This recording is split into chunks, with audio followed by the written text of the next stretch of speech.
Hi, Kay.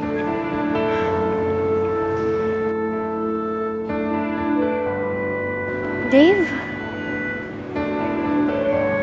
Ay, Bes, yung ano...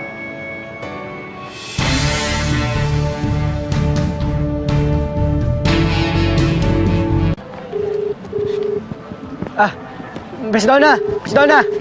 Ay! Uy! Bes Anton! Oh. Padalaw ka. Oo, kasi hinahanap ko si Kake. Hindi siya sumasagot sa cellphone ko, sa mga tawag ko. Hindi ka talaga sasagutin nun. Busy kasi siya kay Dave. Kasama sila? Oh! Ayun o, andun nga sila eh. Ay, naku.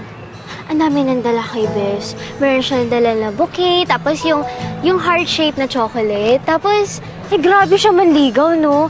Galante. Alam mo, nung una, aminin ko, medyo bad vibes ako sa lalaki na yun. Pero, in fairness, gentleman yung moko. Nahuli niya yung kiritin ni Bes. In fairness talaga sa kanya. Ano, what you think? Punta tayo? Tara. After ko mag-CR. Uy. Kay Kakayan ah.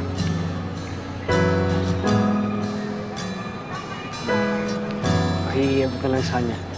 Hindi ka magbibigay? Di ba pumunta tayo doon? Ano na ako?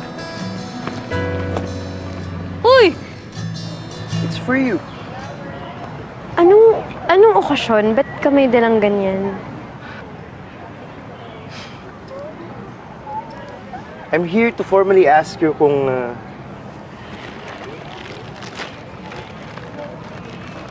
pwede kitang ligawan.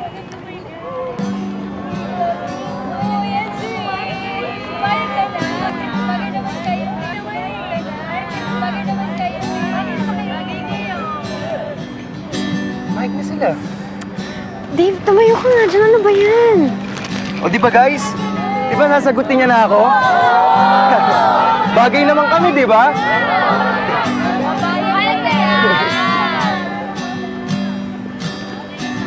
Dave, aaminin ko sa'yo, ha? Nababaitan ako sa'yo. Natutuwa ako kasi sweet ka sa akin, tsaka nirespeto mo ako. Pero ano?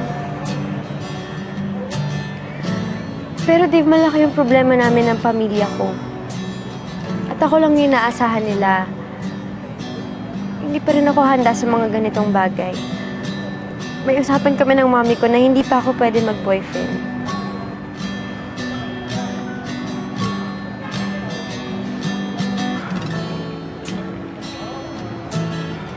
So, binabasted mo na ba ako? I just asked you 5 minutes ago. Pag-isipan mo naman muna. Dave, maraming salamat. Pero pasensya ka na talaga.